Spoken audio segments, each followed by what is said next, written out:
Okay, so Doubles of You is suspecting Archaludon in Gen 9, and most of the videos I wanted to make on Doubles were like old gen oriented, but today we're going to talk about SV because this is where the suspect is taking place, and I think it's a pretty big deal.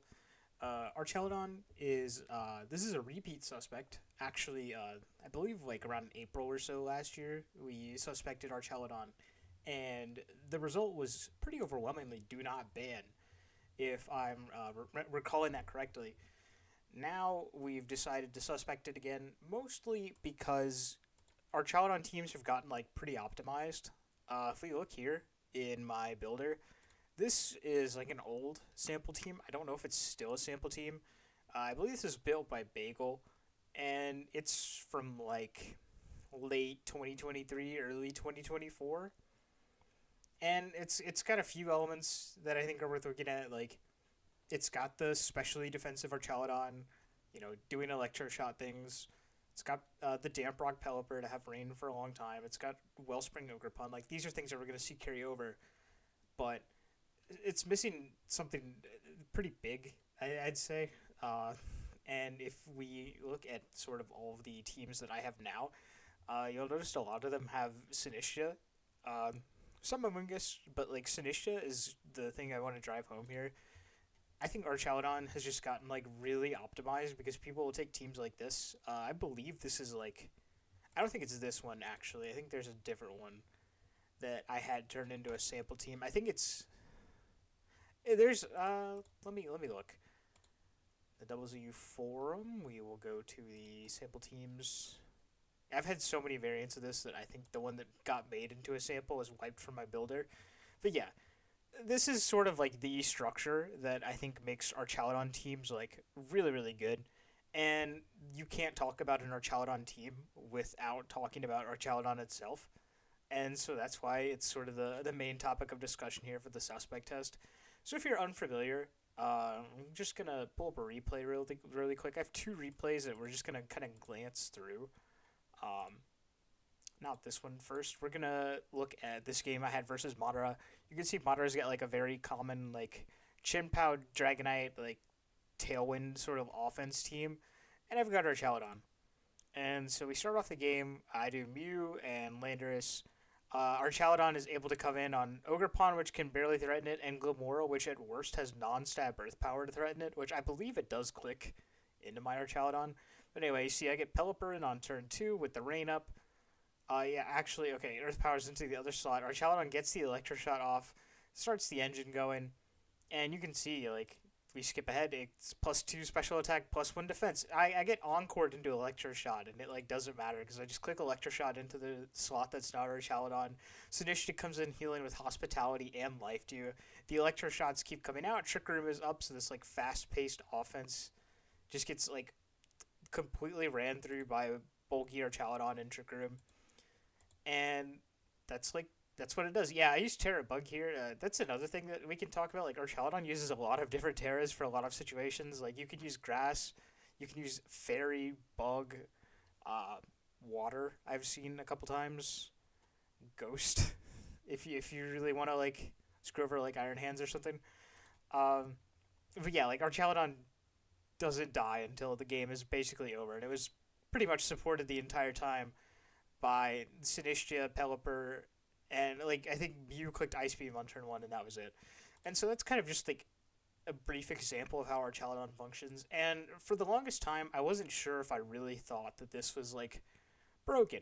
Like if we take a look at Archaludon, it's got base 85 speed, which is not fast, and it's not super slow either, which means that like in Trick Room it can get undersped pretty easily by Ursaluna. It's outsped by Glamora naturally, which can, throw an Earth Power at it.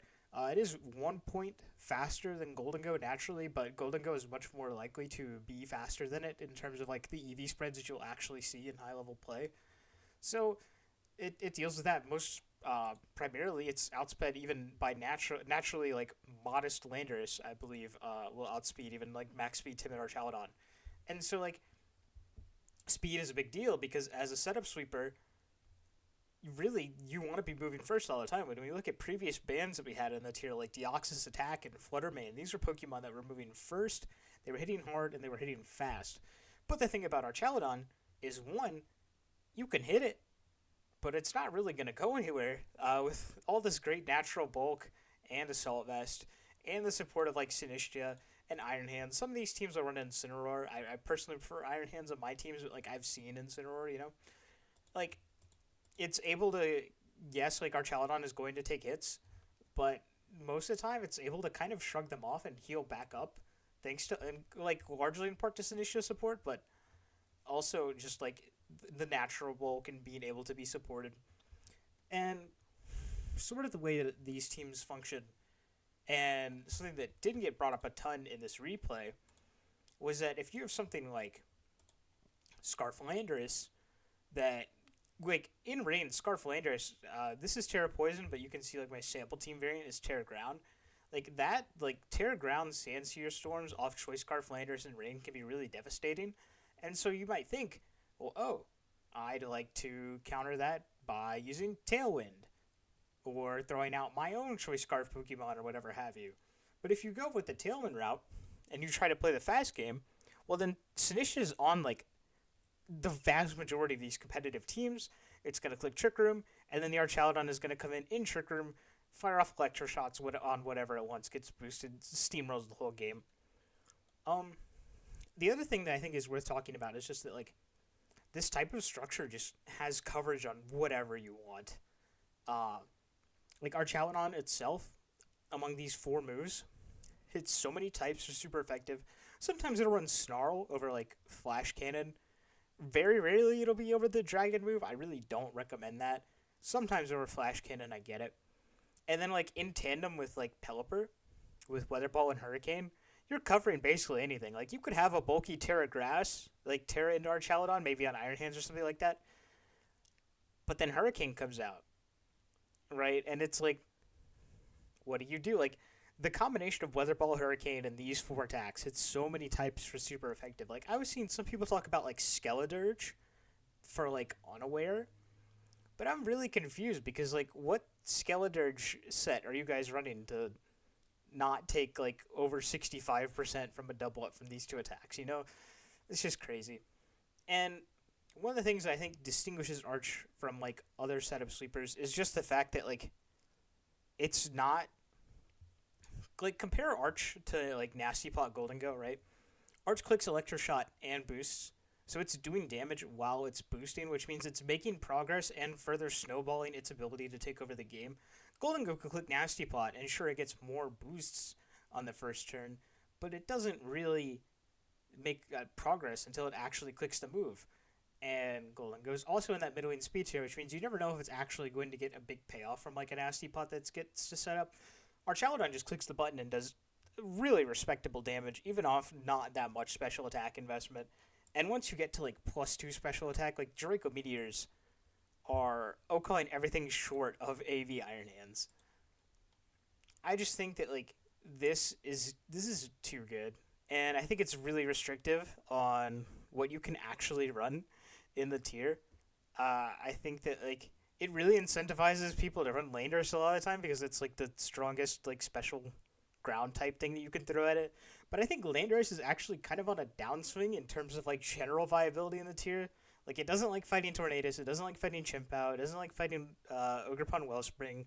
All the Iron Hands are an Ice Punch now, for the most part. Like, it's not great. Like, even, and, like, the other thing that you can run is, like, the Ursalunas. Like, those are the other, like, really strong ground type options in the tier. But again, I think those are kind of overused as well compared to their viability. And a lot of it is because people are looking for something that can, like, either swing on Arch for lots of damage or force it to Terra and try and pin it with another type, right? I don't know. I think it's too restrictive. So I'll be voting ban. That's kind of the long and the short of it. There are some things that people will say that can, like, counter Archaludon, I guess. Like, oh, you can run Sunny Day Tornadus plus Chi-Yu.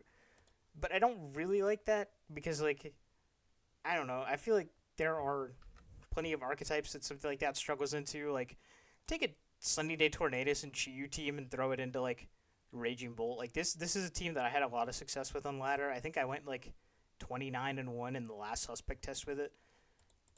And like I was farming Archaludons, but there were also matchups that I really didn't like. Like Ursaluna with something like this is just impossible. Um, let's see what else is there to talk about. Yeah, Snow. A lot of people will say that Snow like absolutely farms Rain. Like if you want to have a good Archaludon Rain matchup, you should just run Snow. And here's like a test game that I had with Spurfic when we were testing for SCL. And I won't claim to say that I played this perfectly, but like this is a situation where like I'm a very proficient player playing another proficient player, and the matchup is supposed to be positive for me. You see, like Justin just gets into position so quickly, gets double stamina boost onto the Archaludon. I even crit the Archaludon with Flash Cannon here, and it just doesn't matter because he switches it out, smartly preserves it for later, gets his offense in, threatening my guys pretty well. And we'll skip ahead here. You see Scarf Landers putting in some work. Sinistcha comes in, heals the Landers, forces Terra on my King Gambit. Like the rain, and here comes Arch, life dude back up, gets the Draco onto the Kyurem. Blizzard double freeze doesn't even matter, just because like, even though I was supposed to have the matchup right, like, I let Kyurem take too much damage in the early game, even though I was supposed to be the one that was pressing advantage onto the Archaludon, and it just doesn't matter because these structures I think are just so optimized because they can hit you from so many angles, right? And like I say, Arch is like the driving factor behind all of this because like if you were to move Arch and just have these five, like I think that's a solid team, but it's like okay, you don't have like a setup sleeper, so there's really no win condition unless you want to do like Swords Dance, Iron Hands, which might be an adaptation to these type of range structures we see in like a potential post Arch metagame.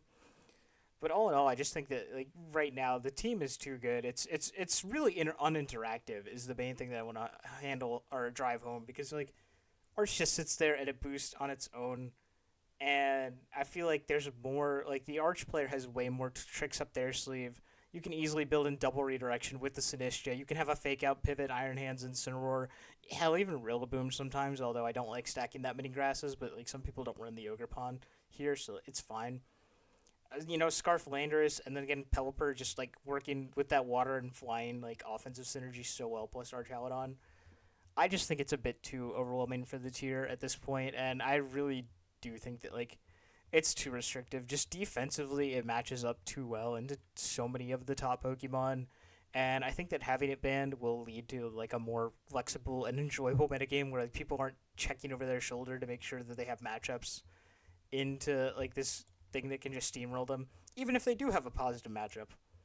So, well, I understand that this is probably going to be a bit more contentious than like some of the past votes we've had, like Fluttermane and Deoxys Attack. My personal stance is I'm going to vote ban.